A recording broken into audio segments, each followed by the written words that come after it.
जी बिस्मिल्लाहिर्रहमानिर्रहीम अल्हम्दुलिल्लाह वस्सलातु वस्सलामु अला रसूलिल्लाह व अला आलिहि वस्सहबिहि अजमईन अम्मा बाद रब्बि इश्रह ली सदरी व यस्सिर ली अमरी वहलुल उक़दतम मिन लिसानी यफ़क़हू क़ौली। अस्सलामु अलैकुम व रहमतुल्लाहि व बरकातुहू। जज़ाकुमुल्लाह खैर। Welcome to Sira class. As you know कि लास्ट क्लास में हमने एक बड़े ज़बरदस्त फ़िगर को डिस्कस किया था, ज़ैद बिन साबित रज़ी अल्लाह ताला अन्हु। मुँह बोले बेटे थे रसूलुल्लाह सल्लल्लाहु अलैहि वसल्लम के और शहीद हुए ग़ज़वा मुता में। और फिर हमने देखा कि जो पहली वही आई रसूलुल्लाह सल्लल्लाहु अलैहि वसल्लम, उसकी थोड़ी सी हमने एक कह लें कि डिटेल, लेकिन आज ज़्यादा डिटेल में देखेंगे। बड़ा इंटरेस्टिंग एक पॉइंट आप लोगों ने गौर किया कि नहीं किया। देखिए, मैं चाहता हूँ कि सीरा से जो भी मैं बताऊँ उस पर आप ऐसे गौर व फिक्र करें और उससे स्ट्रेंथ पकड़ें उन चीज़ों से। इट इज़ अमेजिंग कि सीरा में जब आप रसूलुल्लाह सल्लल्लाहु अलैहि वसल्लम के बारे में पढ़ते हैं तो उनके साथ सहाबा के बारे में भी पढ़ते हैं, तो बहुत से कैरेक्टर जो हैं अब आएंगे। टू बिगिन विद ज़ैद बिन साबित, वर्का बिन नौफल के बारे में भी हमने पढ़ा, ठीक है। लेकिन ये कि ज़ैद बिन साबित इज़ द फर्स्ट कैरेक्टर जिनका प्री नबवी आप कह लें या प्री प्रॉफिटिक एक ज़िक्र आता है। जी, ज़ैद बिन हारिसा, यस सॉरी, ज़ैद बिन हारिसा, बिल्कुल करेक्शन, ज़ैद बिन हारिसा। बहरहाल ज़ैद के बारे में आपने गौर किया कि नहीं किया कि देखें उनके साथ अगर वर्ल्डली सेंस में देखा जाए तो बहुत बड़ी ज़्यादती हुई थी और बहुत पेनफुल इवेंट हुआ था कि उनके अपने मामुओं ने या अपने रिलेटिव्स ने उन्हें स्लेव मार्केट में सोल्ड कर दिया। अब उसके बाद वो किसने ख़रीदा? हज़रत खदीजा रज़ियल्लाहु अन्हा के अंकल ने, और उसके बाद वो हज़रत खदीजा के पास आए और फिर उनके थ्रू वो रसूलुल्लाह सल्लल्लाहु अलैहि वसल्लम के पास आए। अब देखा जाए तो बहुत एक पेनफुल इवेंट है, लेकिन ही एंडेड अप बीइंग विद रसूलुल्लाह सल्लल्लाहु अलैहि वसल्लम। तो ये अल्लाह का भी प्लान था कि he had to end up with रसूलुल्लाह सल्लल्लाहु अलैहि वसल्लम। तो देखें, कभी भी अपने लाइफ में पास्ट इवेंट्स पे रिग्रेट में मत जाएं, क्योंकि मुसलमान जो है उसके बारे में रसूलुल्लाह सल्लल्लाहु अलैहि वसल्लम ने कहा है कि मुसलमान ये नहीं कहता कि if I could do this और दैट, या इफ़ सो और such thing would have happened, तो ऐसे हो जाता है वैसे हो जाता। Because if opens the door for शैतान, ये जो इफ़ वर्ड है ना, ये शैतान के लिए डोर ओपन करता है। कई लोग जो है वो इस डायलेमा में होते हैं कि मेरे साथ ये हुआ क्यों, और वो रिजॉल्व भी नहीं कर रहे होते इस चीज़ को। जब तक वो इस चीज़ को रिजॉल्व नहीं करते वो आगे नहीं मूव फॉरवर्ड करते। तो मेरे साथ ये हुआ क्यों, एक रीज़न हो सकती है आपकी अपनी मिस्टेक्स की वजह से। अब मिस्टेक्स हो गई तो मिस्टेक्स होने का ये मतलब नहीं है कि दरवाज़ा ही बंद हो गया तौबा का, या अल्लाह ताला जो है वो आपकी मिस्टेक्स को मेंड नहीं करेगा या आपको अच्छा नहीं देगा या आपका फ्यूचर पूरा बर्बाद हो गया। ये तो फिर प्योर सैटेनिक थॉट है। तो जो भी मिस्टेक हुई आपकी तरफ से, आपने कुछ चीज़ डिले कर दी, आपकी कोताही की वजह से कोई चीज़ आपके हाथ से निकल गई वगैरह वगैरह, व्हाट्सएवर द रीज़न, ये बात याद रखें कि अल्लाह ने कहा कुरान में कि तुम नहीं चाहते जब तक अल्लाह ना चाहे। कई लोग हैं कि देखें वो एक चीज़ करना चाहते हैं लेकिन वो चीज़ उन्हें नहीं मिल पाती। कई लोग हैं कि उनकी सुस्ती, लेजीनेस या कोई और कोताही की वजह से वो चीज़ नहीं मिलती। दोनों केसेस में तकदीर ही गालिब है, ये बात याद रखें। मुसलमान का ईमान तकदीर के सिर्फ अच्छे पे नहीं बल्कि उसके शर पे भी है। बल कदरी खैरी ही व शर्री ही मिन अल्लाह, दोनों अल्लाह की तरफ से हैं। तो इसलिए इसको सॉल्व किया जाए कि जो भी हुआ, देखो इसमें मेरा कसूर था या व्हाट्सएवर किसी का था, हो गया। अब आगे मूव फॉरवर्ड करें, प्रेजेंट पे वर्किंग करें, अल्लाह ताला के करीब हों, आखिरत की उम्मीद रखें, अल्लाह ताला से खैर की जो है वो दुआ भी करें वगैरह वगैरह, और आगे मूव फॉरवर्ड करें, अल्लाह से सब्र मांगें। तो बहरहाल ज़ैद का वाक़या बहुत बड़ी हमारे लिए एक तस्कीन भी है हमारे दिलों के लिए कि in life certain traumatic events में हैपन, और ये बहुत बड़ा ट्रॉमेटिक इवेंट था कि वो स्लेव मार्केट में सोल्ड हो गए, लेकिन look where he ended up. तो बेशक तंगी के साथ आसानी है, ये बात याद रखें। अल्लाह का वादा है और अल्लाह का प्लान है। अल्लाह नोज़ एवरीवन, और अल्लाह अल लतीफ़ है। अल्लाह बहुत प्रिसीजन के साथ एक एक चीज़ कर रहा होता है, ठीक है। सो नेवर डाउट अल्लाह सुब्हानहू व तआला। एनीवे, हम आते हैं हज़रत आयशा सिद्दीक़ा रज़ियल्लाहु अन्हा की जो हदीस है। और एक और बात यस कि रसूलुल्लाह सल्लल्लाहु अलैहि वसल्लम की जेंटलनेस, उनकी मोहब्बत, उनकी शफ़क़त ऐसी थी कि ज़ैद अपने वालिद के पास नहीं गए। उन्होंने कहा कि नहीं, मैं मोहम्मद सल्लल्लाहु अलैहि वसल्लम के पास रहना चाहता हूँ। सो सच वाज द पर्सनैलिटी ऑफ रसूलुल्लाह सल्लल्लाहु अलैहि वसल्लम। तो हज़रत आयशा ने कहा कि रसूलुल्लाह को डिवाइन इंस्पिरेशन गुड ड्रीम से स्टार्ट हुई, लेकिन ये कि ये वाली जो डिवाइन इंस्पिरेशन है ये आज भी हो सकती है। ये याद रखें कि नॉन अंबिया की तरफ भी वही आ सकती है, लेकिन वो ये वाली वही नहीं है प्रॉफिटिक वही। वो कौन सी वाली वही है, उसको इल्हाम कहते हैं। जैसे हज़रत मूसा की मदर प्रॉफिट नहीं थी, लेकिन उनको अल्लाह ने वही की कि अपने बेटे को उसमें नदी में बहा दो। असहाबे कहाफ की तरफ इल्हाम हुआ, हज़रत मरियम की तरफ इल्हाम हुआ, एंजल्स सामने आ गए। तो ये मतलब नहीं है कि वो नबी थी या प्रॉफिटस थी। तो ये वाला इल्हाम हो सकता है एक्सट्रीमली राइटियस लोगों को, ठीक है। लेकिन अब हर बंदा ये क्लेम करने लग जाए कि मुझे इल्हाम हुआ है या मेरी बात मानो, तो वो कोई अथॉरिटी नहीं बन जाता। ये बाइंडिंग नहीं है हमारे ऊपर कि एक बंदा उठकर कह दीजिए कि मुझे तो इल्हाम हुआ है कि फ़लानी चीज़ होने वाली है तो लिहाजा इस तरह करो। बेशक वो देखने में जितना मर्जी नेक है, उसका बाइंडिंग नहीं हो सकता इल्हाम कभी भी। अभी मैं आपको डिटेल में बताता हूँ। लेकिन एनीवे, सच्चे ख्वाब यस 1/46 पोर्शन ऑफ नबूवत हैं। और किनको सच्चे ख्वाब आते हैं, मैंने उस दिन आपको बताया सिद्दीकीन को। जो जितना ट्रुथफुल इन स्पीच है उसके ड्रीम्स भी ट्रुथफुल होंगे। That's the criteria. अल्लाह के नबी सिक्लूजन में जाते थे, वो पूरा वाकया है कि एंजल आए और बहुत फोर्सफुली अल्लाह के नबी को उन्होंने दबाया, इतना हार्ड प्रेस किया अल्लाह के नबी सल्लल्लाहु अलैहि वसल्लम को कि उनको महसूस हुआ कि शायद उनकी पसलियाँ ही टूट जाएंगी, ब्रेक कर जाएंगी। और उन्होंने बार बार ये कहा रीड। पहली बार कहा रसूलुल्लाह सल्लल्लाहु अलैहि वसल्लम ने कहा कि मैं नहीं पढ़ सकता। दूसरी बार फिर बहुत ज़ोर से दबाया, कहा रीड, फिर यही जवाब दिया। तीसरी बार बहुत ज़ोर से दबाया और सूरह अलग की first 3 versus, read in the name of your Lord who has created all that exists, has created man from a clot, read and your Lord is the most generous। ये थी पहली जो आप कह लें वही, ये 3 आयात जो है सूरह अल अलग की। अल्लाह के नबी सल्लल्लाहु अलैहि वसल्लम फिर बहुत घबराए, उनका हार्ट बहुत सीवियरली बीट कर रहा था। और आपको पता है कि वो आए हज़रत खदीजा के पास, ज़म्मिलूनी, और उन्होंने कहा I fear that something has happened to me. यानी जाहिर है कि उनके लिए एक बहुत ही अजीब व गरीब वाक़या था कि ये मेरे साथ हुआ क्या है। लेकिन हज़रत खदीजा ने काम डाउन किया, वो मैंने आपको पिछली क्लास में बताया। फिर वर्का बिन नौफल के लेकर गई हज़रत खदीजा, और वर्का बिन नौफल हज़रत खदीजा के कज़न थे। वर्का बिन नौफल जो है वो क्रिश्चियन थे उस टाइम पे, और हुनफा में से थे। हुनफा होते हैं जो दीन इब्राहीमी पर हो, तो यानी द राइट क्रिश्चियनिटी इन्होंने अडॉप्ट कर ली थी। बहरहाल उन्होंने कहा कि जिस तरह मूसा को निकाला, मूसा पे जिस तरह से मुश्किलात आई, और हर वो नबी जिस पर ये आर्च एंजल आया है उसको उसकी कौम ने निकाला है। तो अल्लाह के नबी ने बहुत मासूमियत से पूछा कि will they drive me out, क्या ये मुझे भी निकालेंगे यहाँ से? तो वरका ने कहा कि yes, anyone who came with something similar to what you have brought was treated with hostility, और अगर मैं ज़िंदा रहा मैं तुझे सपोर्ट करूँगा मेरे नेफ्यू।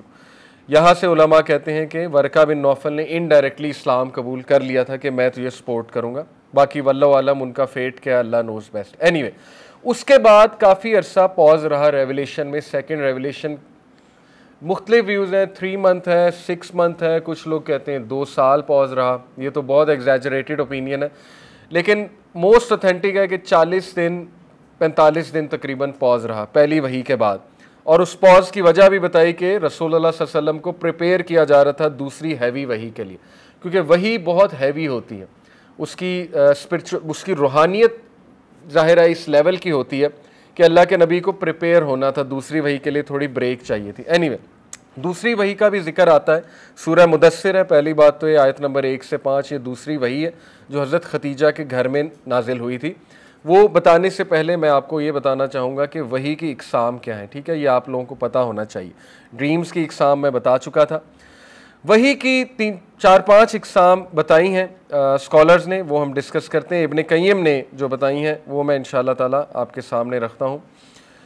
सबसे पहले तो वही की इकसाम में से पहली किस्म ये है कि गुड ड्रीम्स, ठीक है, ट्रू ड्रीम्स, ये लोएस्ट फॉर्म ऑफ इंस्पिरेशन है। और ऐसा होता है कि एक नबी कुछ ड्रीम्स देख रहा होता है, वो क्रिस्टल क्लियर ट्रू हो जाते हैं। दूसरी जो फॉर्म है वो विस्परिंग ऑफ द एंजल्स है, यानी इल्हाम। ये गैर अंबिया को भी हो जाती है, एक्सट्रीमली राइटियस लोग जो होते हैं, और हमारे पास बहुत सी मिसालें कुरान में मौजूद हैं। इसमें अल्लाह ताला कोई उन्हें इल्हाम के थ्रू कोई मैसेज दे देता है, ठीक है, जो वो करते हैं। तीसरी फॉर्म जो है वो डायरेक्टली इन ह्यूमन फॉर्म है। आपको पता है ना कि हज़रत जिब्राईल एक सहाबी की शक्ल में आते थे, एक अंसारी सहाबी जिनका नाम था दिहिया, बहुत ही हैंडसम सहाबी थे। बल्कि एक बार हज़रत आयशा रज़ियल्लाहु अन्हा ने रसूलुल्लाह को दिहिया के साथ देखा तो फरमाया कि या रसूलुल्लाह ये क्या करने आए थे यहाँ पे? तो अल्लाह के नबी ने कहा ये एंजल है, ये जिब्राईल अलैहिस्सलाम, दैट वाज जिब्राईल। तो इंसानी शक्ल में बहुत आम था उनका आना, प्योर वाइट क्लोथिंग में, बहुत खूबसूरत शक्ल सूरत में, हैंडसम पूरे हुलिये में। मोस्ट डिफ़िकल्ट जो इंस्पिरेशन थी, मोस्ट डिफ़िकल्ट वही, दैट वाज जिब्राईल कम्युनिकेटिंग टू रसूलुल्लाह इन द स्पिरिचुअल फॉर्म। और उसका जो है वो उसकी कैफियत ऐसी थी कि अल्लाह के नबी सल्लल्लाहु अलैहि वसल्लम ने कहा कि जिब्राईल communicates with me and I hear a noise like the sound of a bell and that is most difficult for me. ये मुतशाबिहात में से है, बेल का साउंड, वल्लाहु आलम ये क्या साउंड है, लेकिन ये कि अल्लाह के नबी सल्लल्लाहु अलैहि वसल्लम पे जब जिब्राइल स्पिरिचुअली कुछ नाजिल करते थे तो वो ये कैफियत थी। और हज़रत आयशा कहती हैं कि इन दिस स्टेट प्रॉफिट सल्लल्लाहु अलैहि वसल्लम would sweat on a very cold day, यानी उसकी कैफियत ऐसी है उस रूहानियत की कि उन्हें पसीना आ जाता था बहुत ज़्यादा, और बहुत हैवी होते थे रसूल सल्लल्लाहु अलैहि वसल्लम।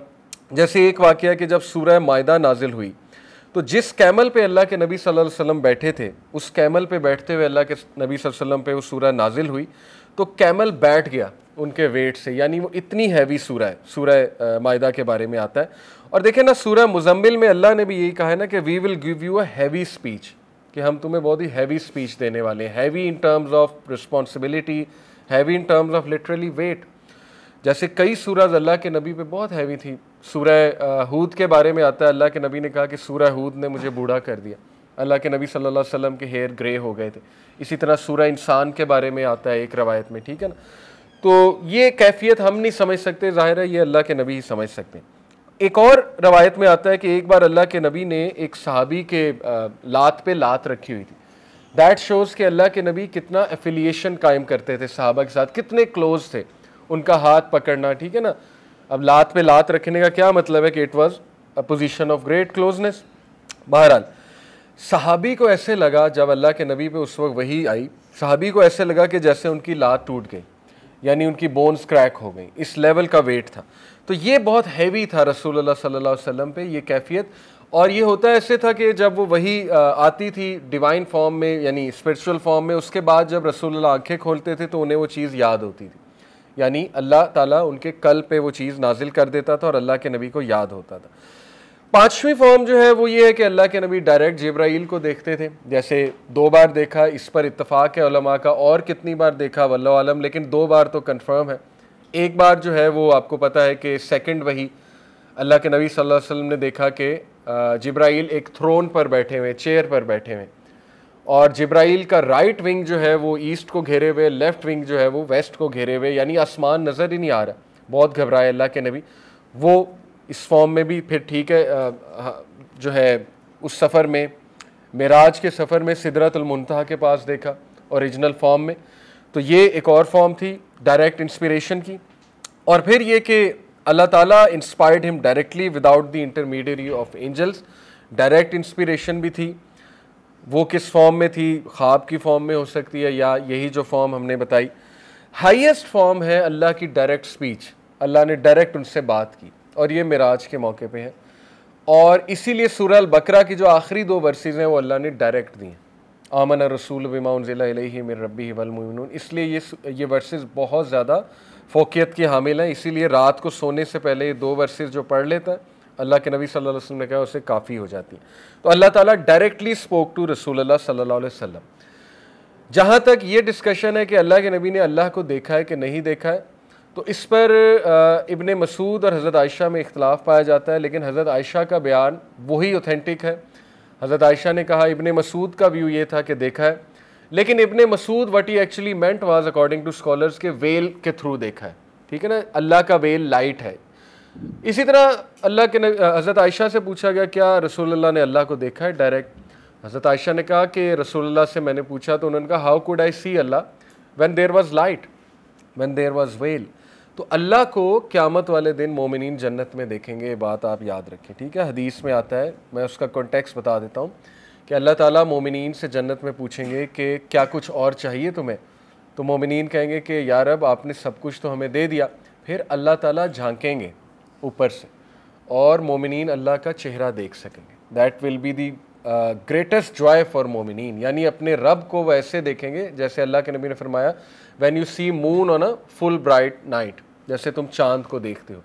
तो कुरान में भी ये दलील है, सूरह अल-क़ियामा में है कि उस दिन कुछ लोग अल्लाह के चेहरे को देख रहे होंगे। तो कुछ सेक्ट्स ने डिसएग्री किया। मोतज़िलाइट्स जो हैं, याद रखें, वो ऐसा सेक्ट है जो आज के तमाम जितने भी मॉडर्न सेक्ट्स हैं वो उन्हीं की ऑफशूट्स हैं। अगर किसी ने सेक्टेरियनिज़म पे पढ़ना है तो वो मोतज़िलाइट की तारीख पढ़ ले बस, अशराइट और मोतज़िलाइट, आपको सारी सेक्टेरियनिज़म समझ आ जाएगी। सारी नीचे की ब्रांचेज वो मोतज़िलाइट से निकली। आज के रैशनलिस्ट, आज की परवेज़ियत, आज की मुनकरीन हदीस, व्हाट्सएवर मॉडर्निस्ट, रैशनलिस्ट, वो मोतज़िलाइट की ऑफशूट्स हैं। तो मोतज़िलाइट के नज़दीक ये था ना कि अल्लाह के जो एट्रीब्यूट्स हैं उनको हम इस तरह डायरेक्ट नहीं कह सकते, अल्लाह का चेहरा है ही नहीं या अल्लाह के हाथ भी नहीं, वो हर चीज़ का इनकार। एनीवे, ये आप पढ़ सकते हैं। तो ये है हाईएस्ट फॉर्म अल्लाह ताला की डायरेक्ट स्पीच। अब इंटरेस्टिंगली मैं आपको बताऊं कि कुरान में वही जो है वो डिफरेंट सेंस में इस्तेमाल की गई। जैसे वही का एक मतलब होता है इंस्पायर करना, किसी भी चीज़ को इंस्पायर करना। देखिए सूरह नहल बी के बारे में आता है, व ऊहा रब्बुका इलन नहली अनित्तखिज़ी मिनल जिबाली बुयूतन व मिनश शजरी व मिम्मा यारिशून। सूरह नहल है, इसमें अल्लाह ताला कहते हैं एंड योर लॉर्ड व ऊहा रब्बुका इलन नहल, तेरे रब ने मक्खी की तरफ, शहद की मक्खी की तरफ वही की। अब ये वो वाली वही नहीं है जो अंबिया पर आती है, ये इंस्पिरेशन है, ये इंस्ट्रक्शन है। अल्लाह ताला ने हर जानवर को ऐसी इंस्ट्रक्शन दी है कि वो अपना काम कर रहा है, वो अल्लाह की प्रोग्रामिंग है। तो ये है इंस्ट्रक्शन, इंस्पायर करना, किसी भी चीज़ को इंस्पायर करना। ये पहला एक इस कॉन्टेक्स्ट में कुरान में ऊहा यानी वही का जिक्र हुआ है। फिर नेचुरल ह्यूमन इंस्टिंक्ट्स के हवाले से भी जिक्र हुआ है। देखें ये आयत है, व औहैना इला उम्मी मूसा अन अर्ज़िही and we inspired to the mother of Moses suckle him. Inspire, इल्हाम, ये इल्हाम वाली कैफियत है, ठीक है, ये भी वही की एक कैफियत होती है। फिर as a signal and communication through rabbit subtle gesture, इस सेंस में भी वही का जिक्र आया। कहाँ पर आया? ये हज़रत ज़करिया के बारे में आया, फ़खरज अला कौमी मिनल महराबी फ़ऊहा इलैहिम अन सब्बिहू बुकरतन व अशिया। So he came out to his people from the prayer chamber, कौन? Zakariya, and signal to them. फ़ऊहा इलैहिम का मतलब है सिग्नल किया उन्हें, ठीक है, बोले नहीं, सिग्नल किया, टू एक्सॉल्ट अल्लाह in the morning and afternoon. इस सेंस में भी वही का जिक्र आया। और शैतान भी वही करता है, इंटरेस्टिंगली शैतान के बारे में भी आया कि ये भी वही करता है अपने औलिया पे। कहाँ पर है ये आयत? व इन्न शयातीना लियूहूना इला औलियाइहिम लियुजादिलूकुम। ये है, मैं आपको इसका रेफरेंस दे देता हूँ, जस्ट अ मोमेंट। यस, ये है सूरह अल-अनाम chapter number 6 verse number 121। And indeed do the devils inspire their awliya among men to dispute with you। शैतान की वही, इब्न कय्यम ने, आपको पता है म्यूज़िक को शैतान की वही कहा है।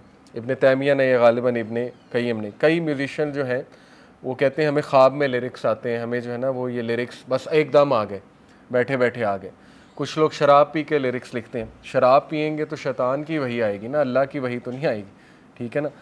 तो जाहिर है कि शैतान भी वही करता है अपने औलिया की तरफ, और डेफिनेटली उसकी वही में फिर इंस्ट्रक्शन तो बहुत ही एक्सट्रीम बैड होती है। जैसे आप देखें आजकल तो ये बड़ा फेमस सब्जेक्ट है ना कि कई कॉन्सर्ट्स में सैटेनिक रिचुअल्स होते हैं और वहाँ बंदे भी मर गए। अभी रिसेंट जो एक कॉन्सर्ट हुआ था अमेरिका में गालिबन, तो किस किस तरह की वो हरकतें करते हैं। बल्कि कई सिंगर्स हैं, उनके बयानात आप सुन लें। टू कोट सम, रिहाना का मैं सुन रहा था, उसने कहा कि मैं जब स्टेज पे जाती हूँ, I am not the Rihanna you know, मैं कुछ और ही होती हूँ वहाँ पे जाके। लिटरली उन्हें डेविल्स पोजेस कर लेते हैं या उनकी तरफ से वही हो रही होती है, सीधी सी बात है। या कई जो है वो आपे से बाहर होके अजीबोगरीब हरकतें करने लग जाते हैं। तो ये बात दुरुस्त है कि उन पे लिटरली डेविल्स हावी हो जाते हैं। तो शैतान भी वही करता है अपने औलिया पे, ठीक है। तो वही से मुराद यहाँ पर जो है कि उनको इंस्पायर करता है, कोई मैसेज देता है वगैरह वगैरह। तो ये वही के कुछ मैंने आपको बताया कि जो जिस सेंस में वही कुरान मजीद में इस्तेमाल हुई है, मुख्तलिफ सेंसेस हैं, लेकिन स्ट्रिक्टली स्पीकिंग जो अंबिया पर वही आती है उसका सिलसिला रुक गया है, क्योंकि उसमें जो है वो अल्लाह की तरफ से डायरेक्ट एक मैसेज है उस वही में, और वो हमारे लिए शरीयत है। तो शरीयत जो है वो ख़त्म हो चुकी है। अब एक और डिस्कशन तरीक़त निकाल ली। ज़ाहिर है शरीयत जब ख़त्म हुई तो फिर वो तरीक़त की डिस्कशन छेड़ दी उन्होंने, सूफ़ीज़ ने। तो वो मैं वैसे ही आपको जस्ट पॉइंट टू पॉन्डर दे देता हूँ। शरीयत और तरीक़त ये दो चीज़ें, वो कहते हैं ना कि तरीक़त जो है वो बुज़ुर्गों से ली जाती है, शरीयत नबियों से ली जाती है। अगेन ये एक इनऑथेंटिक सी बात है, एक चोर दरवाज़ा है, और just to get along with other religions हमारे कुछ ऐसे लोग गुज़रे जिन्होंने हिंदूज़ को देखा, बुद्धिस्ट को देखा, उनसे ज़रा इम्प्रेस होके कि यार इनके मज़हब में तो बहुत सी चीज़ें हैं, बहुत से रिचुअल्स हैं, तो क्यों ना इस्लाम में भी चीज़ें ऐड कर ली जाएं। तो तरीक़त की कोई ख़ास हकीकत नहीं है, यही कहूँगा इस पर। आप पढ़ेंगे कि अली हिजवरी ने तरीक़त सिखाई, उनसे तरीक़त नीचे आ रही है, सिलसिले आ रहे हैं, सिलसिला चिश्तिया, सिलसिला सोहरवर्दिया, सिलसिला बरेलविया, बड़े बड़े मतलब इस तरह के सिलसिले आप देखेंगे कि हमारे उन बुज़ुर्गों को वो ख़ास नॉलेज मिला तरीक़त का, जो वो सिर्फ़ उन्हीं को देंगे जो उनका मुरीद बनेगा। तो ये हिंदूज़ की कॉपी है और बुद्धिस्ट की कॉपी है, वहाँ पे सिलसिले इस तरह से होते हैं। या क्रिश्चियन ने भी यही किया। प्रोटेस्टेंट्स का देखें, जो कैथोलिक से इख्तलाफ था वो यही था ना, प्रोटेस्टेंट फ़िरके का। मार्टिन लूथर किंग का नाम सुना आपने? मार्टिन लूथर किंग जो है प्रोटेस्टेंट्स का बानी है, फ्रेंच था ये। तो इसने यही तो एतराज़ उठाया था ना कि आपने अपने पादरियों को खुदा बना दिया, आपने जो अपने पादरियों को ये कन्फेशन का निज़ाम है, ये तो नहीं है अल्लाह की तरफ से कि पहले उनके पास जाके कन्फेस करो, उन्हें पैसे दो, उन्हें डोनेशन दो, वो आपके सिंस फॉरगिव करा लेंगे। तो वही चीज़ मुसलमानों में भी आ गई। देखें, अल्लाह के नबी सल्लल्लाहु अलैहि वसल्लम ने कहा ना कि तुम यहूदो नसारा को फॉलो करोगे step by step, foot by foot, inch by inch, cubit by cubit, यहाँ तक कि वो अगर छिपकली के होल में घुसेंगे तुम भी घुसोगे। तो ये तो पेशन गोई है रसूलुल्लाह सल्लल्लाहु अलैहि वसल्लम की तरफ से, इसलिए बिवेयर ऑफ दीज थिंग्स। ये जो शरीयत के अलावा जो भी चीज़ है that is absolutely not proven, not pragmatic. बल्कि जो हमारे एक वो बुज़ुर्ग गुज़रे शेख अहमद सरहंदी, उन्होंने फ़राइज़ी मूवमेंट जो चलाई थी वो इसी सिलसिले में थी ना कि लोग बहुत दूर निकल रहे हैं तरीक़त पे जाके, उन्हें वापस फ़राइज़ की तरफ लेकर आओ, शरीयत की तरफ लेकर आओ। क्या मजाक लोगों ने बना लिया। तो सब कॉन्टिनेंट में ये चीज़ें बहुत मशहूर हैं, मैंने इसलिए आपको मेंशन कर दिया तरीक़त, ठीक है। तो ये कोई इसकी हकीकत नहीं है इस चीज़ की, बस इस पर इतना ही मैं कमेंट करना चाहूँगा। एनीवे, तो बहरहाल पहली जो वही है वो हमने पढ़ा सूरह अल इकरा, सूरह अल अलक, और उसके पूरी हमने डिटेल देखी। और इसमें पहला जो हुक्म है वो नॉलेज गेन करने का। जैसे उस दिन मैंने आपको कहा था ना कि फ़र्स्ट 3 वही, तो इसको थोड़ा सा मैं इस तरह भी कहूँगा, या फ़र्स्ट 3 जो मेन कमांडमेंट्स हैं उनकी तरफ नज़र दौड़ाई जाए, क्योंकि इस पे इख्तलाफ है कि तीसरी वही कौन सी थी, बाद में इन्होंने मेंशन किया, करेक्ट किया। तो चले हम इस तरह नहीं कहते कि पहली 3 वही ये थी, हम ये कह सकते हैं कि द फर्स्ट 3 मेजर कमांडमेंट्स वो ये थे। नंबर 1 इकरा, नॉलेज हासिल करो। नंबर 2 कुम फअंज़िर, उठो, लोगों को डराओ, एक्टिव रहो, अपने नॉलेज को आगे फैलाओ। एंड नंबर 3 कुमिल लैला इल्ला कलीला, द थर्ड मेजर कमांडमेंट, कि अब जब तुम ये करोगे, तुम हो सकता है तुम्हें चैलेंज आए, जो कि आएगा, तुम्हें बहुत ज़्यादा अपोजिशन आएगी लोगों से जब तुम ट्रुथ की बात करोगे, जस्टिस की, तो उसके लिए खड़े हो जाओ अल्लाह के सामने और अल्लाह ताला के सामने जो है वो एनर्जी गेन करो जा। ये बात कंफर्म है कि वही रमज़ान में आई, 27वीं लैलतुल क़द्र की रात को आई, ठीक है वही, और उस दिन मंडे था। ये बात कंफर्म है कि मंडे के दिन रसूलुल्लाह सल्लल्लाहु अलैहि वसल्लम के पास जिब्राइल अलैहिस्सलाम आए। मंडे के दिन ही अल्लाह के नबी सल्लल्लाहु अलैहि वसल्लम पैदा हुए। तो मंडे की भी एक ख़ास जो है वो हैसियत है, इसीलिए अल्लाह के नबी मंडे को रोज़ा रखना पसंद करते थे, ठीक है।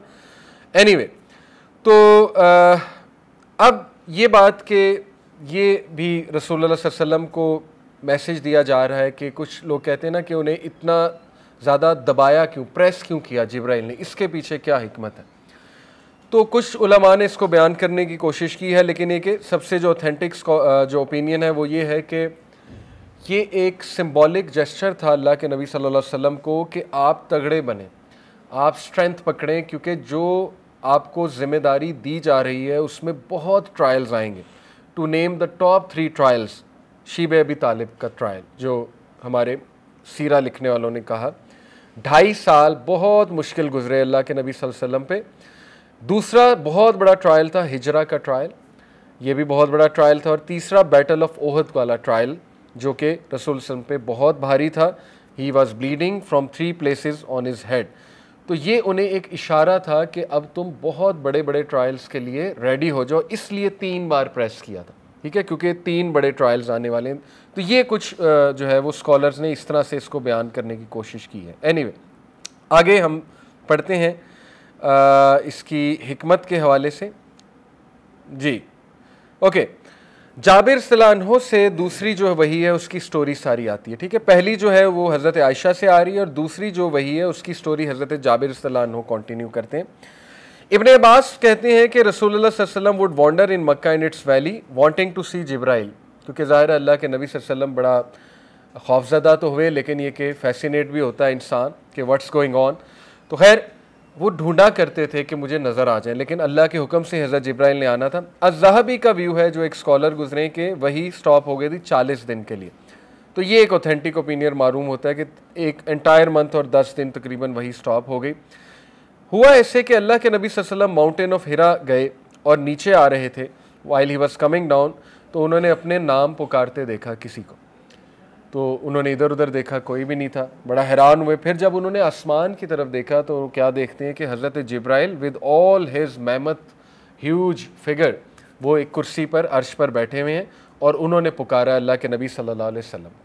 हज़रत जिब्राइल के 600 विंग्स, ठीक है। हज़रत जिब्राइल जो हैं वो फ़रिश्तों में सबसे ज़्यादा विंग्स उनके हैं, फ़रिश्तों के सरदार हैं।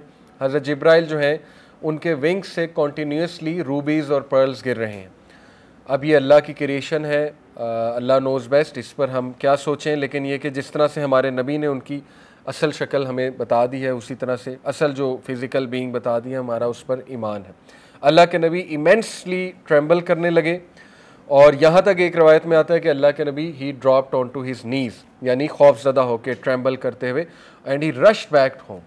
हालांकि देखें अल्लाह के नबी सल्लल्लाहु अलैहि वसल्लम वो मेंटली तौर पर तैयार थे, he was actually searching for Jibril, लेकिन the moment he saw Jibril, तो कोई भी आम आदमी हो वो तो शायद बेहोश हो जाता। अल्लाह के नबी सल्लल्लाहु अलैहि वसल्लम ने फिर भी स्ट्रेंथ पकड़ी और घर गए और अगेन ही सेड कवर मी अपनी वाइफ को। और फिर सूरह मुदस्सिर जो है वो नाजिल हुई, जिसकी पहली आयत ही है वो ये है कि O you who is covered या O you who is cloth get up. Allah ने कहा कि खड़े हो जाओ, अब हम आपको बहुत बड़ी जो है वो जिम्मेदारी देने वाले। इससे मुराद ये है, इसकी तफसीर में आता है ओ यू हु इज़ क्लोथ से मुराद है कि ए वो जो कि कंफर्ट और ईज़ में अभी तक रह रहे हो, अब खड़े हो जाओ और तगड़े बनो, क्योंकि हम तुम्हें एक बहुत हैवी मैसेज देने वाले हैं और तुम एक बहुत बड़ी चेंज लाने वाले हो, तुम्हें चूज़ कर लिया गया है। देखें जैसे सूरह इंशरा में भी आता है ना, अलम नशरह लका सदरक व वज़अना अन्का विज़रक अल्लज़ी अन्का ज़हरक, क्या नबी क्या हमने आपका सीना खोल नहीं दिया और क्या हमने आपका बोझ जो है उसको कम नहीं कर दिया। तो इसकी भी तफसीर में आता है सीना खोलने से मुराद है कि we have given you the right understanding, और इससे बोझ हल्का करने से मुराद है कि आप ये बोझ लिया करते थे अपनी कौम का, आप दुखी हुआ करते थे कि इनका क्या बनेगा, तो अल्लाह ने आपको वो मैकेनिज़्म दे दिया है, वही आ गई आप पे, अब आप इस पे काम करें और चेंज लाने वाली जो है वो ज़ात अल्लाह ताला। इसलिए जो भी बंदा किसी भी सेंस में कोई रिफॉर्मेशन लाना चाहता है तो उसके लिए वाहिद ज़रिया जो है वो वही का ही ज़रिया है, वाहिद ज़रिया वो सीरत है। किसी भी किस्म की उसने चेंज लानी है उसमें रहनुमाई उससे मिलेगी, ठीक है।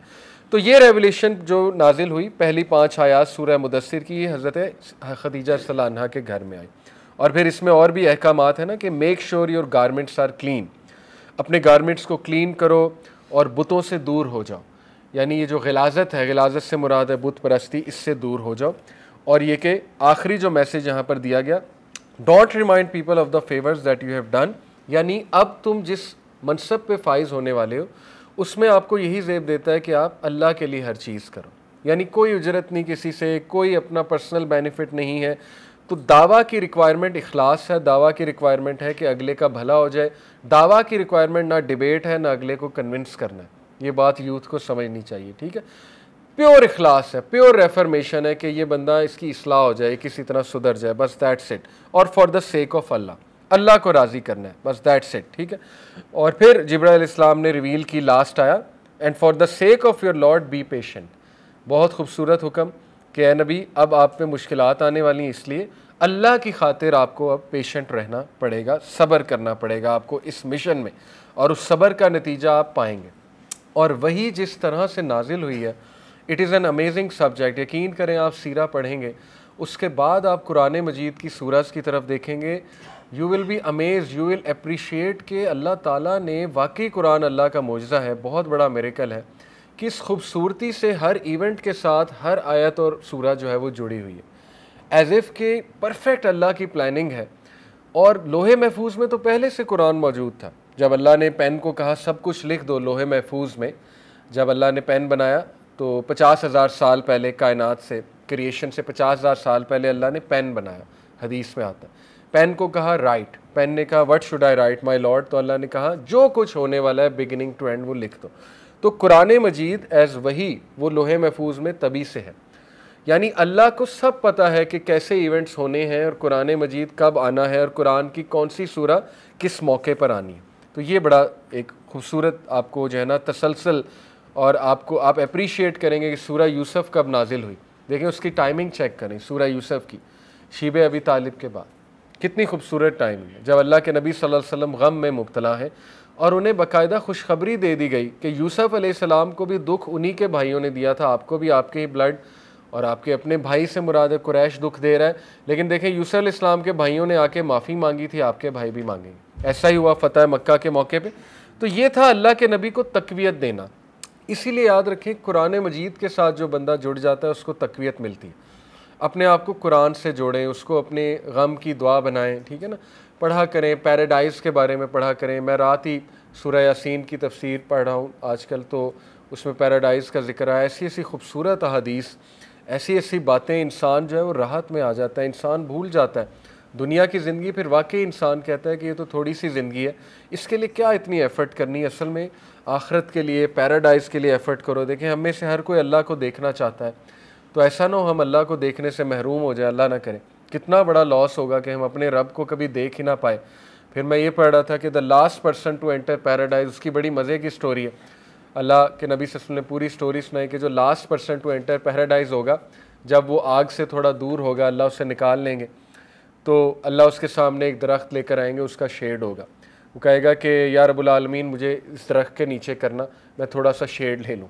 तो अल्लाह ताला उसे दरख्त के नीचे करेंगे, तो वो कहेगा कि अल्लाह मुझे और कुछ नहीं चाहिए, प्रॉमिस, बस इसके नीचे कर दें। उसके बाद अल्लाह एक और दरख्त बनाएगा, वो थोड़ा सा आगे होगा, उसका शेड उससे बेहतर होगा। तो इब्ने आदम आता है, वहाँ पे वर्ड आता है इब्ने आदम, वो कहेगा अल्लाह मुझे इसके नीचे ले जा। तो अल्लाह कहेगा कि तूने तो कहा था तुझे इससे ज़्यादा नहीं चाहिए। वो कहता है कि नहीं नहीं अल्लाह, बस इससे आगे मुझे कुछ नहीं चाहिए। यानी देखें ना, इंसान की नेचर भी बयान हो रही है और अल्लाह ताला मुस्करा रहे हैं। वो वहाँ ले जाएंगे अल्लाह, उससे आगे एक और बड़ा दरख्त आ जाएगा, तो वो कहेगा अल्लाह मुझे यहाँ ले जा। अल्लाह फिर कहेंगे तूने तो कहा था कि तुझे तो बस यही चाहिए। वो कहता है नहीं नहीं बस और कुछ नहीं चाहिए, बस यहाँ ले जा। उसके बाद आगे जन्नत नज़र आ रहा होगा, तो अल्लाह ताला उसे कहेगा चल अब यहाँ एंटर हो जा, तू यहाँ तक तो आ ही गया। कॉन्टेक्स्ट ये है हदीस का। तो फिर अल्लाह उसे कहेगा क्या है तेरे लिए काफ़ी है कि पूरी अर्थ जितनी जगह तुझे दी जाए सल्तनत।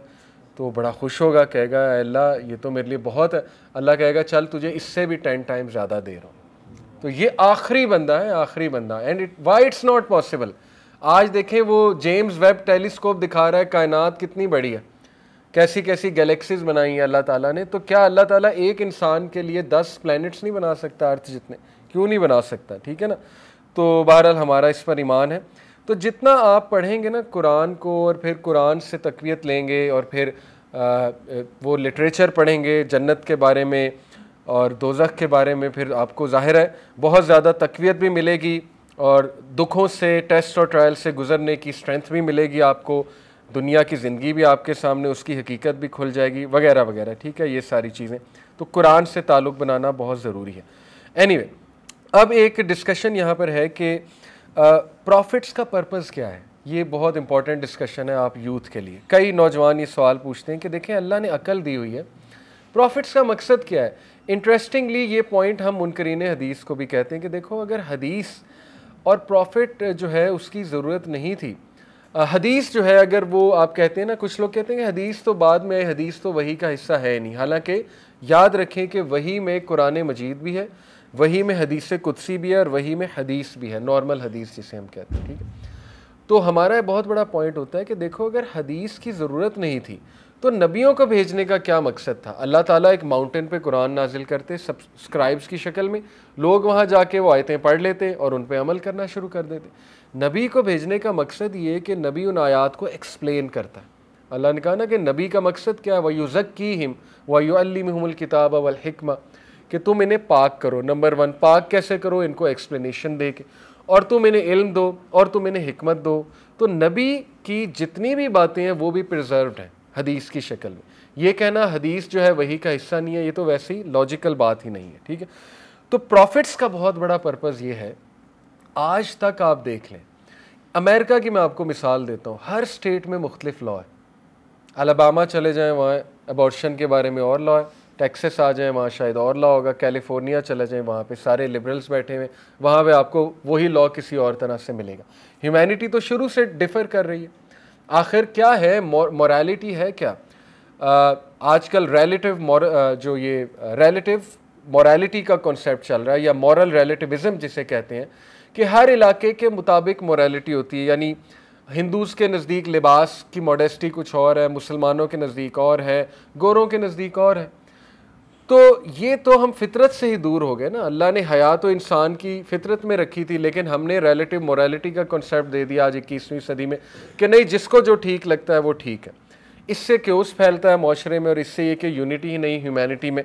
इसलिए अम्बिया जो लॉ लेकर आते हैं और अम्बिया और रसूल जो किताबें लेकर आते हैं वो हमारे लिए ज़ाब्ता हयात हैं।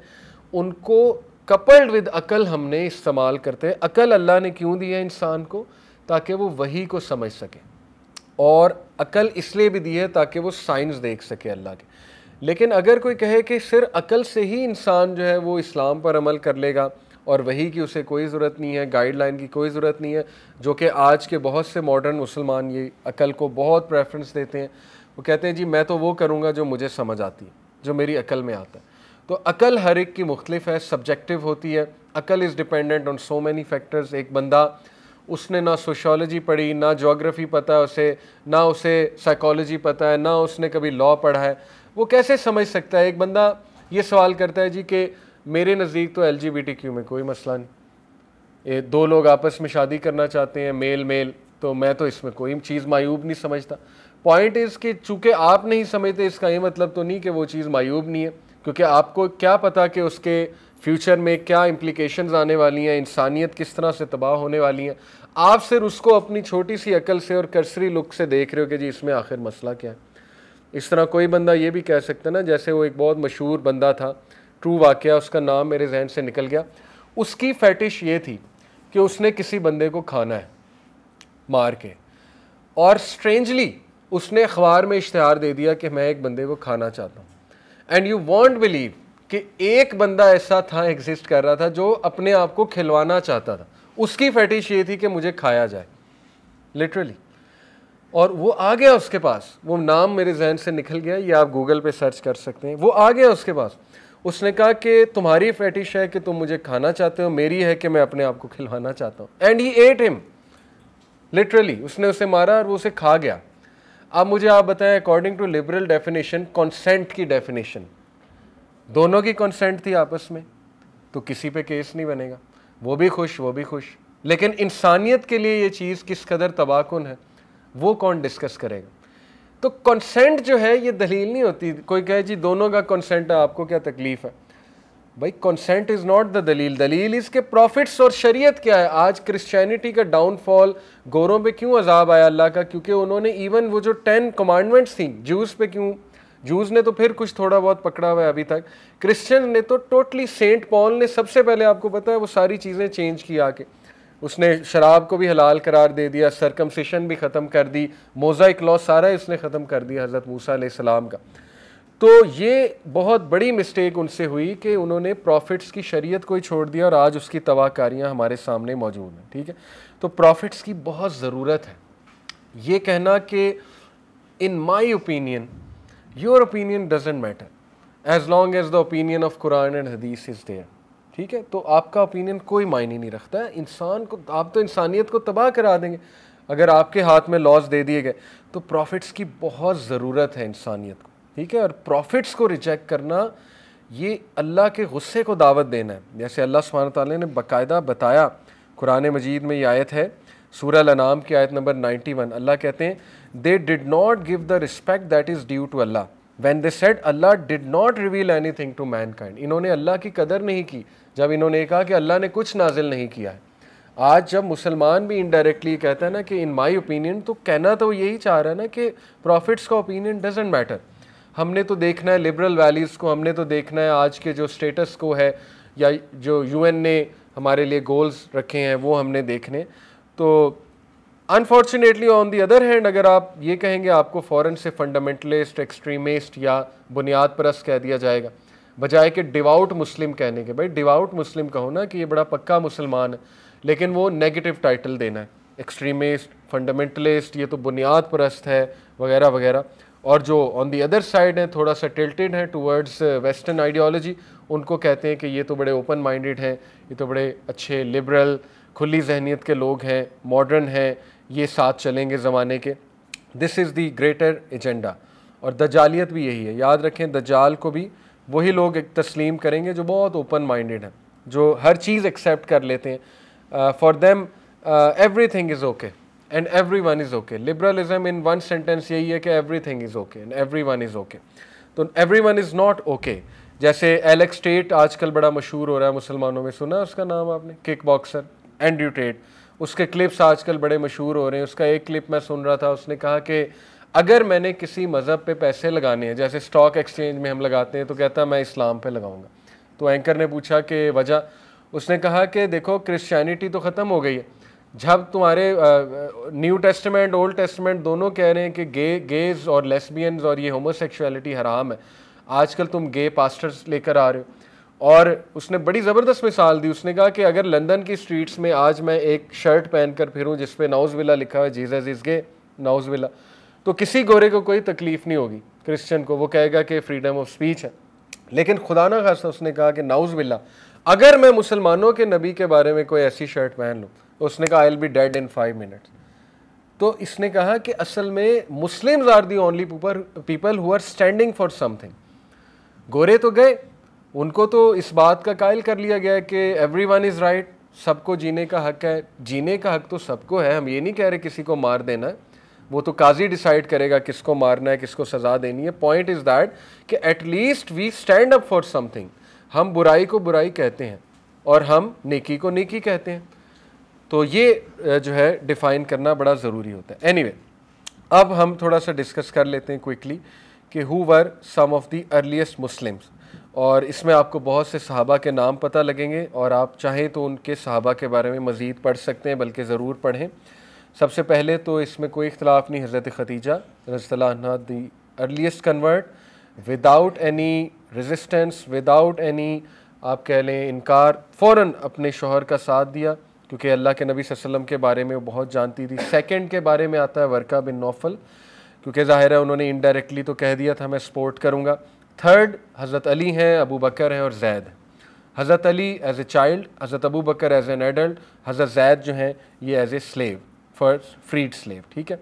हज़रत अली की जहाँ तक बात है 10 साल के थे। हज़रत अली के दोस्त तलहा और ज़ुबैर थे, बहुत पक्के दोस्त थे बचपन के।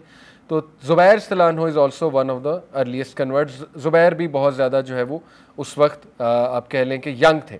अबू बकर के हाथ 4 लोग मुसलमान हुए शुरू में, ठीक है, वो 4 जय्यद सहाबा हैं।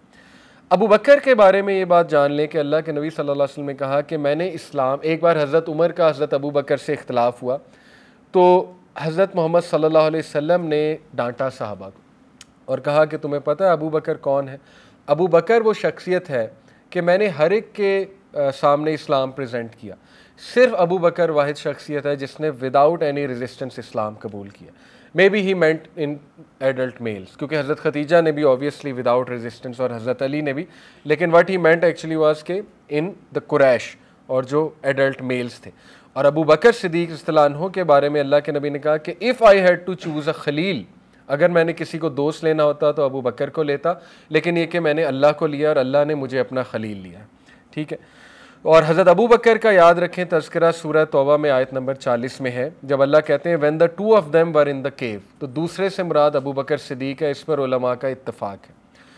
अब जो 4 लोग हज़रत अबू बकर के हाथ पर मुसलमान हुए, उनमें साद बिन अबी वकास हैं, उस्मान बिन अफ़ान हैं, हज़रत उस्मान अबू बकर के दोस्त थे, ज़ुबैर बिन अल-अवाम हैं, वो काफ़ी यंग थे, और अब्दुर्रहमान बिन औफ। ये 4 बहुत जय्यद साहबा हैं।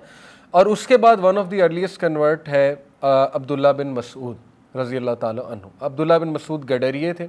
उनका वाक़या ऐसे है कन्वर्ट होने का कि हज़रत अबू बकर और रसूलुल्लाह सल्लल्लाहु अलैहि वसल्लम कहीं जा रहे थे, तो अब्दुल्ला बिन मसूद वहाँ पर बकरियों को चरा रहे थे, तो इन्होंने उनसे दूध मांगा। तो अब्दुल्ला बिन मसूद चूँकि बहुत ऑनेस्ट थे, उन्होंने कहा कि it is not for me to give you, क्योंकि मैं तो इनका मालिक नहीं हूँ, मैं आपको नहीं दे सकता। तो रसूलुल्लाह सल्लल्लाहु अलैहि वसल्लम ने कहा कि तुम्हारे पास कोई ऐसी बकरी है जो दूध देना छोड़ गई है? तो अब्दुल्ला बिन मसूद ने कहा है। तो रसूल ने कहा उसको सामने लाओ। तो जब उसको सामने लाया गया, अल्लाह के नबी ने जब उसको चोया तो उसमें से दूध निकलने लगा, और अब्दुल्ला बिन मसूद ने अपनी आंखों से मिरेकल देखा कि ये तो दूध देना बंद कर गई थी। And he right then accepted Islam. Abdullah bin Masud वो सहाबी हैं जिन्होंने डायरेक्टली 70 सूरज रसूलुल्लाह से सुनी है, डायरेक्ट, और याद की हैं। इसीलिए अल्लाह के नबी सल्लल्लाहु अलैहि वसल्लम ने कहा, अगर कोई कुरान को ऐसे सीखना चाहता है जैसे रिवील हुआ था तो अब्दुल्ला बिन मसूद से सीखे। और अब्दुल्ला बिन मसूद सूरह रहमान पढ़ा करते थे बहुत खूबसूरत आवाज़ में, खाना काबा के इर्द गिर्द तवाफ़ करते हुए अर्ली डेज़ में। तो अब्दुल्ला बिन मसूद जो हैं, उनकी थोड़ी सी बॉडी ऐसी थी कि उनकी टांगें बहुत पतली पतली थीं, और अबू जहल बल्कि मजाक भी किया करता था ना, हंसा करता था, कहता था देखो मोहम्मद हमें इस आर्मी से डराता है जिसमें अब्दुल्ला बिन मसूद है, यानी लाचार और गरीब, ना इनकी कोई हस्ब नस्ब का पता है, बहुत इस तरह से ताने दिया करता था। एक बार सहाबा ने भी थोड़ा सा मतलब हंसी मजाक में अब्दुल्ला बिन मसूद की टांगें, दरख्त से खजूरें उतार रहे थे तो उनकी टांगें थोड़ी सी ज़ाहिर हो गई, तो सहाबा हंसने लगे। इसमें कोई वो नहीं था, यानी सहाबा आपस में हंसते थे। लेकिन अल्लाह के नबी सल्लल्लाहु अलैहि वसल्लम ने उसी वक्त स्टॉप किया, उन्होंने कहा कि तुम इन टांगों पर मत हंसो, ये टांगें ओहद पहाड़ पे खड़ी हो जाएं तो उस पर भी भारी हैं, यानी इन टांगों ने हिजरत की है और ये टांगों ने जिहाद लड़ी है। और ये शख्स फ़कीहुल उम्मा हज़रत अब्दुल्ला बिन मसूद, आपको पता है ना उनसे कितनी अहदीस, कितने फतावा आ रहे हैं। फ़िक़्ह हनफ़ी is majorly based on the फतावाज़ ऑफ अब्दुल्ला बिन मसूद रज़ियल्लाहु अन्हु।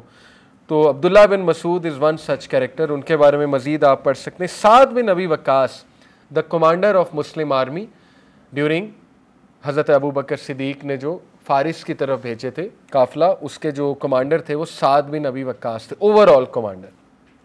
इनकी फिर डेथ भी हो जाती, गालिबन हज़रत उमर के दौर में होती है। एनीवे, साद यंगेस्ट थे उस टाइम पे, 16 साल के, रज़ी अल्लाह ताला अन्हो। इनकी स्टोरी इतनी ईमान अफरोज़ है कि साद की वालदा ने उन्हें थ्रेटन किया कि अगर तू बुत परस्ती की तरफ वापस ना आया और तूने मोहम्मद का कहना मानना ना छोड़ा तो मैं अपने आप को एक पेनफुल डेथ दूंगी। पहले तो ये कहा कि हम तुझे पेनफुल डेथ देंगे या तुझे मारेंगे, टॉर्चर भी किया बहुत ज़्यादा, लेकिन वो जमे रहे। फिर इमोशनल ब्लैकमेलिंग की कि मैं खाना पीना छोड़ दूंगी, और literally when she was on the death bed इतनी कमज़ोर हो गई थी, खाना पीना छोड़ दिया था। तो उन्होंने साद को कहा कि अभी भी मान जा। तो साद ने आगे से क्या आंसर किया? साद ने कहा, I swear by Allah I will not give my religion up no matter what you do, even if I had 100 lives and in each life I saw you die, I will not go back to worshipping God। अल्लाह, सहाबा का ऐसे इतना मकाम नहीं है, अपनी वालदा को सामने देखना। यानी यहाँ से साबित क्या होता है, जो अल्लाह ने कुरान मजीद में सूरह अनकबूत में कहा ना, आयत नंबर 8 में, कि अगर वह तुम्हें फोर्स करें आइडल वर्शिप पे तो उनका कहना ना मानो, but be good to them.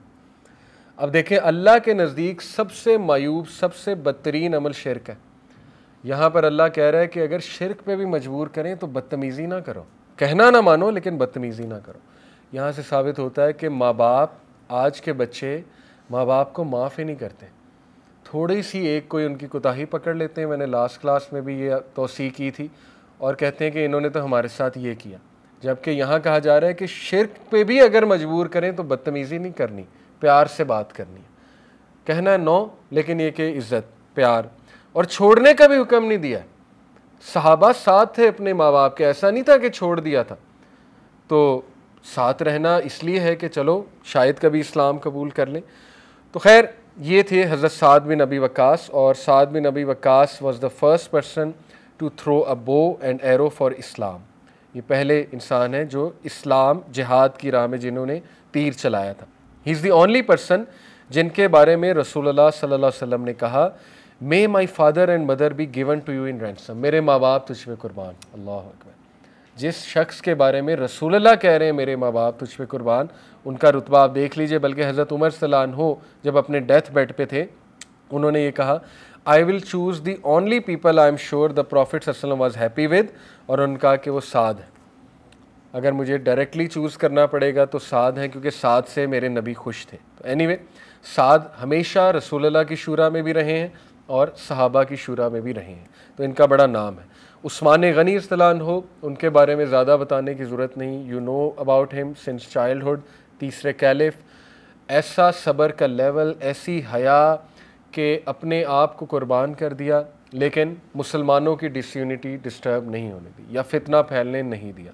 ये सबसे बड़ा उनका अमल। और उनको एक खुशखबरी भी आई कि आप रोज़ा रसूलुल्लाह सल्लल्लाहु अलैहि वसल्लम के साथ खोलेंगे और अपने 2 सहाबा के साथ खोलेंगे, तो वो भी शूरा में रहे हमेशा। हज़रत उस्मान गनी, ज़ुबैर बिन अल-अव्वाम, हज़रत अस्मा बिनते अबी बकर के शौहर और अब्दुल्ला बिन ज़ुबैर के वालिद, इनकी सारे जो आल है उनकी डेथ सजदे में हुई। हज़रत अब्दुल्ला बिन ज़ुबैर की भी नमाज़ पढ़ते हुए सजदे में, हज़रत ज़ुबैर की भी सजदे में, और उनकी आगे भी आल जो है मैंने पढ़ा है इसके बारे में। यानी अल्लाह ने ऐसी डेथ्स इनको दी हैं। इनके जो बेटे थे जो कि हज़रत अबू बकर के नवासे भी हैं, यानी आसमा बिनते अबी बकर के, उनको बहुत बेदर्दी से शहीद किया था हजाज बिन यूसुफ ने अब्दुल्ला बिन ज़ुबैर को। ज़ुबैर बिन अल-अव्वाम ये वो सहाबी हैं कि जो हज़रत अली के बहुत करीब थे और आपस में इनका झगड़ा भी आपको पता है जंग जमल में हज़रत अली वर्सेस हज़रत तलहा एंड ज़ुबैर वो खड़े हो गए थे मुनाफिकीन की मिसकंसेप्शंस की वजह से। उस दौर में ज़ाहिर है कि ख़िताबत का इतना कोई ऑथेंटिक वो चीज़ नहीं होती थी, तो मुनाफिकीन क्या करते थे कि अमीर मुआविया की तरफ से ख़त हज़रत अली को लिख दिया, हज़रत अली की तरफ से अमीर मुआविया को लिख दिया, मिसकंसेप्शंस फैलाई, बातें फैलाई कि उन्होंने आपके बारे में ये कहा वो कहा। वो फिर ज़ाहिर अल्लाह की तरफ से होनी थी लड़ाई, तो सहाबा में आपस में क्लैश हुआ। लेकिन आप यहाँ पर देखें कि हज़रत अली का किरदार कि ज़ुबैर बिन अल-अव्वाम जब सामने है हज़रत अली के तलवार पकड़ के, तो हज़रत अली ने उन्हें वाक़या याद कराया कि ज़ुबैर आप और मैं रसूलुल्लाह के साथ एक बार थे, तो उन्होंने आपको एक बात की थी। वो बात ये थी कि रसूलुल्लाह सल्लल्लाहु अलैहि वसल्लम ने हज़रत ज़ुबैर से पूछा कि क्या आप अली से मोहब्बत करते हैं? हज़रत ज़ुबैर ने कहा बिल्कुल। तो अल्लाह के नबी सल्लल्लाहु अलैहि वसल्लम ने कहा कि एक दिन ज़ुबैर आप अली से फ़ाइट करेंगे, अली हक़ पे होगा, आप गलत होंगे। तो जैसे हज़रत ज़ुबैर को ये बात याद आई तो उनके हाथ से तलवार छूट गई, वो कांपने लग गए और वो भाग गए। तो ये इस तरह के यानी आप देखें वाक़यात, कितने इमोशनल वाक़यात। खैर ज़ुबैर जो हैं इन्होंने रसूलुल्लाह सल्लल्लाहु अलैहि वसल्लम को बहुत प्रोटेक्ट भी किया ग़ज़वा उहद में, और तलहा भी इनके साथ थे। तलहा का तो टाइटल वॉकिंग मार्टिर है। तलहा ने तो इस लेवल पे हज़रत मोहम्मद सल्लल्लाहु अलैहि वसल्लम को प्रोटेक्ट किया था ग़ज़वा उहद में कि सारे तीर वो अपने जिस्म पर ले रहे थे। एक तीर आ रहा था, वो उन्होंने यहाँ पे अपने लेफ़्ट बाजू पे लिया और ये पैरालाइज़ हो गया था उनका, हज़रत तलहा का ये बाजू। हज़रत तलहा के जिस्म पे कोई ऐसा हिस्सा नहीं था जहाँ कोई ना कोई ज़ख़म ना हो। रसूलुल्लाह सल्लल्लाहु अलैहि वसल्लम को कंधे पर वो सहारा देकर ख़ैमे तक लाए, जब आपको पता है कि मुशरिकीन ने हमला कर दिया था खालिद बिन वलीद के थ्रू। तो अल्लाह के नबी सल्लल्लाहु अलैहि वसल्लम ने हज़रत तलहा का पूछा कि उसका क्या माजरा है, तो वो बेहोश हो गए थे। यानी इतना ज़्यादा वो ज़ख़म लिए उन्होंने कि वो बेहोश हो गए। ग़ज़वा उहद की बात है। और फिर अल्लाह के नबी ने उन्हें टाइटल दिया था द वॉकिंग मार्टिर का, कि अगर किसी ने कोई चलता फिरता शहीद देखना है तो तलहा को देखें। ज़ुबैर बिन अल-अव्वाम जो हैं ये अल्लाह के नबी सल्लल्लाहु अलैहि वसल्लम के डायरेक्ट कज़न भी हैं। ज़ुबैर बिन अल-अव्वाम की जो मदर है वो सफ़िया बिनते अब्दुल मुत्तलिब हैं, जो रसूलुल्लाह की फूफी हैं, और ये उनके ओनली सन हैं, और ये ब्रदर और फादर ऑफ अ सहाबी भी हैं। ठीक है, ये बात भी याद रखें, यानी इनकी निस्बत बहुत हाई लेवल की है। और रसूलुल्लाह सल्लल्लाहु अलैहि वसल्लम ने इसीलिए कहा कि every prophet has been given a special friend या disciple and my friend is Zubair. और नेबर्स भी हैं ये रसूलुल्लाह के जन्नत में। ठीक है, हज़रत तलहा और हज़रत ज़ुबैर रसूलुल्लाह के नेबर हैं जन्नत में। अब्दुर्रहमान बिन औफ चौथे सहाबी जिन्होंने इस्लाम अबू बकर सिद्दीक़ के हाथ पे कबूल किया, उनके बारे में आपने बहुत पढ़ा है, आपको बहुत पता है। Very wise, very honest in his business. मदीना जब आए तो ज़ीरो से स्टार्ट किया, ये बात याद रखें। ठीक है, मक्का में जो भी बिलोंगिंग्स थी वो गिव अप कर दी हिजरत करने के लिए, कुरैश को दे दी, क्योंकि कुरैश ने यही शर्त रखी थी कि अगर तू यहाँ से जाना चाहता है तो फिर सारी अपनी बिलोंगिंग्स हमें दे दे। सारी बिलोंगिंग्स देकर मदीना चले गए, और लिटरली इनके पास चंद एक क्लोथ्स थे। जब ये मदीना पहुँचे वहाँ जाकर इनका भाईचारा साद बिन मुआज़ के साथ कायम किया। साद बिन मुआज़ चीफ़ ऑफ अंसार का एक ट्राइब था, गालिबन औस या खजरज में से किसी एक ट्राइब के चीफ़ थे। तो साद बिन मुआज़ ने इन्हें ऑफ़र की कि मैं आपको हाफ़ अपनी वेल देता हूँ। उन्होंने कहा कि नहीं, आप मुझे बस मार्केट का रास्ता दिखाएं। तो दैट इज़ अब्दुर्रहमान बिन औफ। अब्दुर्रहमान बिन औफ ने तकरीबन तमाम गज़वात में शिरकत की है। तो ये चंद एक अर्लीस्ट मुस्लिम्स हैं। इसके बाद जो मुसलमान हुए लोग, वो आप कह लें स्लेव क्लास थी सबसे ज़्यादा। स्लेव क्लास को इस्लाम बहुत अट्रैक्ट क्यों करता था? क्योंकि हमेशा एक्सप्लॉइटेड क्लास आप देखेंगे कि वो ऐसे आइडियाज़, जिनको हम कह लें कि रेडिकल आइडियाज़ तो नहीं कहेंगे, लेकिन ऐसे आइडियाज़ जो बहुत ज़्यादा हटके हैं स्टेटस को से, उनको सबसे पहले एक्सप्लॉइटेड क्लास लेगी। जैसे कार्ल मार्क्स की मिसाल अक्सर दिया करते हैं ना, कि उसके भी आइडियाज़ सबसे पहले गरीबों ने लिए थे, क्योंकि उन्हें एक होप नज़र आया कि ये बंदा हमें इक्वालिटी दिलाएगा। एनीवे, तो स्लेव्स में कौन कौन मशहूर थे स्लेव क्लास में? हज़रत बिलाल, हज़रत खबाब, हज़रत यासिर, उनकी वाइफ सुमैया और उनका बेटा अम्मार। तो ये भी वन ऑफ द टॉप सहाबा है। बल्कि हज़रत सुमैया जो है, she is the first martyr in Islam. Abu Jahl ने बहुत बेदर्दी के साथ इन्हें शहीद किया था। एक फ़ाइनल स्टोरी एक शख्स की है जिसका नाम है अमर बिन अबसा। ये शख्स की स्टोरी बड़ी इंटरेस्टिंग है कि ये शख्स यमन का बासी था, वहाँ का रहने वाला था, और ये कहता है कि मैंने सुना शुरू में, असल में ये ना बहुत थिंकर था, एक बहुत बड़ा थिंकर था, और ये अपनी सोसाइटी से डिसएग्री करता था। इसे पता था मेरी सोसाइटी गलत है, गलत रास्ते पे जा रही है वगैरह वगैरह। तो ये लोगों को समझाता था, लेकिन इसके पास कोई ख़ास वो ज़रिया नहीं था समझाने का। एनीवे, इसको पता लगा कि एक शख्स आया है मक्का में जो नबूवत का दावा कर रहा है, जो कह रहा है मैं नबी हूँ। तो ये शख्स बड़ी हिकमत के साथ, क्योंकि ज़ाहिर है उस दौर में जो भी नबी सल्लल्लाहु अलैहि वसल्लम मिलना चाहता था, अर्ली डेज़ की बात है, उसे या तो वो गुमराह कर देते थे या इवन मारते भी थे। तो बड़ी हिकमत के साथ आया, बड़े खुश अखलाक़ी के साथ पूछते पुछाते रसूलुल्लाह सल्लल्लाहु अलैहि वसल्लम के पास पहुँचा। और अल्लाह के नबी और उनके सहाबा उस वक्त छुपा करते थे।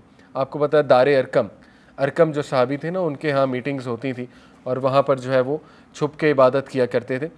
तो वो आया रसूलुल्लाह सल्लल्लाहु अलैहि वसल्लम के बाहर, उसने पूछा तुम कौन हो? तो अल्लाह के नबी ने समझ गए किस लिए आया। अल्लाह के नबी ने कहा मैं अल्लाह का नबी हूँ। तो उसने कहा इसका क्या मतलब है, तुम अल्लाह के नबी हो? तो अल्लाह के नबी सल्लल्लाहु अलैहि वसल्लम ने कहा कि मैं अल्लाह की तरफ से भेजा गया हूँ। तो उसने कहा अच्छा, तुम अल्लाह की तरफ से क्या लेकर आए हो?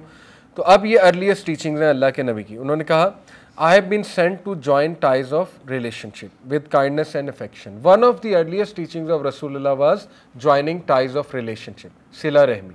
इसलिए इसकी बहुत ज़्यादा अहमियत है। फिर कहा to break the idols, straight forward idols को ब्रेक करने आया हूँ, and to proclaim the oneness of Allah in a manner that nothing is to be associated with him. Clear cut 3 teachings: वहदानियत, Towhid, breaking the idols और ties of kinship में strong करने आया। He said, who is with you in this? यानी कौन है जो तुम्हारे साथ होता है ज़्यादातर इस मूवमेंट में? उन्होंने कहा free man and slave. Free man भी है, अबू बकर की तरफ इशारा था, स्लेव भी हैं, हज़रत बिलाल हबशी की तरफ इशारा था। उस शख्स को कन्फर्म हो गया ये नबी, क्योंकि उसको पता था कि ऐसे ही लोग अंबिया को फॉलो किया करते हैं, जो सच्चे हैं, नेक सीरत हैं, एक्सप्लॉइटेड क्लास है वगैरह वगैरह। उसने कहा मैं आपके हाथ पे इस्लाम कबूल करना चाहता हूँ, मैं आपको फॉलो करना चाहता हूँ। अल्लाह के नबी सल्लल्लाहु अलैहि वसल्लम ने कहा कि मैं तुम्हें मशवरा दूंगा कि अभी तुम वापस चले जाओ अपने इलाके में, क्योंकि अभी तुम you will not be able to do so, क्योंकि बहुत ज़्यादा रेजिस्टेंस है, अभी हार्ड कंडीशंस हैं, मैं और मेरे लोग बहुत मुश्किल से यहाँ पर रह रहे हैं। अभी तुम वापस चले जाओ और तुम मेरे पास बाद में आना। और ये शख्स इतना कमिटेड रहा इस बात पे, इस्लाम तो कबूल कर चुका था दिल से भी, अल्लाह के नबी के सामने भी। वापस भेजने से मुराद ये था कि तुम खुलकर हमारी टीम का हिस्सा तब बनना जब तुम देखो हम स्ट्रांग हैं। और ये हिकमत थी इसमें, क्योंकि वो यमन के इलाके का था, अल्लाह के नबी चाहते थे वो वापस चला जाए, वहाँ जाके भी लोगों को पैगाम दे, और जब मुसलमानों को स्ट्रांग देखे तो उनके रैंक्स को ज्वाइन करे। और हुआ ये कि वो शख्स ने बाकायदा इंतज़ार किया अल्लाह के नबी सल्लल्लाहु अलैहि वसल्लम के स्ट्रांग होने का, और वो पूछता रहता था मदीना के लोगों से, क्योंकि उसे हिंट ये दिया था कि तुम मदीना में आना। तो पूछता रहता था क्या वो आ गए हैं, नबी आ गए हैं, तो क्या उनकी पोजीशन स्ट्रांग है वगैरह वगैरह। फिर उसे बताया गया कि यस वो आ गए हैं और वो बहुत स्ट्रांग हो रहे हैं, क्योंकि लोग जौक दर जौक उनकी रैंक में शामिल हो रहे हैं, और मक्का के लोग they are threatening to kill him, they are planning to kill him. तो फिर उस वक्त वो अल्लाह के नबी सल्लल्लाहु अलैहि वसल्लम के पास आया काफ़ी साल बाद, और अल्लाह के नबी सल्लल्लाहु अलैहि वसल्लम कहा क्या आपने मुझे पहचाना? तो अल्लाह के नबी सल्लल्लाहु अलैहि वसल्लम ने कहा बिल्कुल मैंने आपको पहचान लिया, वही हैं जो मुझे मक्का में मिले थे। और इस तरह से वो शख्स रसूल सल्लल्लाहु अलैहि वसल्लम के बहुत करीब आ गया और उनकी टीम का हिस्सा बन गया। तो ये दावा का शुरू की जो स्टेज थी वो प्राइवेट थी, क्लोज थी, और it is very important to note this, because आप इससे ना मक्की सूरज का मिजाज भी समझेंगे। शुरू की जो सूरज है ना, उसमें अल्लाह ताला ने जो मेन अहकामात हैं वो तौहीद के हैं, फ़िक्र आखरत के हैं और कॉन्फिडेंस बिल्डिंग के हैं। कॉन्फिडेंस पकड़ो। अल्लाह ने शुरू की बहुत सी आयात जो है ना मक्की दौर की, उसमें फ़लाह का तज़किरा किया कि यही मुफ़लिहून है। सूरह Luqman one of the earliest surahs revealed है, उसमें अल्लाह ने पूरा क्राइटेरिया बताया कि ये मोहसिनीन है और यही मुफ़लिहून है।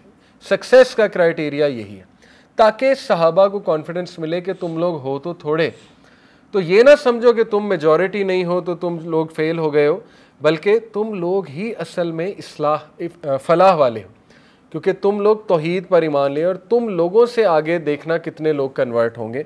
तो ये उस दौर की आयाज़ हैं जब प्राइवेट और क्लोज़ दावा हुआ करता था, ताकि वो एक टीम बन जाए। और इसमें हिकमत भी है कि जब आप इतने स्ट्रॉन्ग नहीं हैं, जैसे इससे कई लोग ये पॉइंट अखज़ करते हैं ना कि अगर आप वेस्ट में रह रहे हैं तो आप देख कर बात करें, ठीक है ना, हिकमत अडॉप्ट करें। इसीलिए आपने देखा है कि वेस्टर्न स्कॉलर जो हैं उनके बहुत डिफरेंट मिजाज हैं हमसे, उनके फतावा हमसे बहुत डिफरेंट होते हैं, क्योंकि they are leading a very small community of Muslims over there minority, तो उन्हें बड़ा देख देख के चलना पड़ता है। इसका ये मतलब नहीं दीन को ही आप चेंज कर लें या आप LGBTQ के साथ हो जाएं गोरों को खुश करने के लिए, नहीं, ये मतलब नहीं है।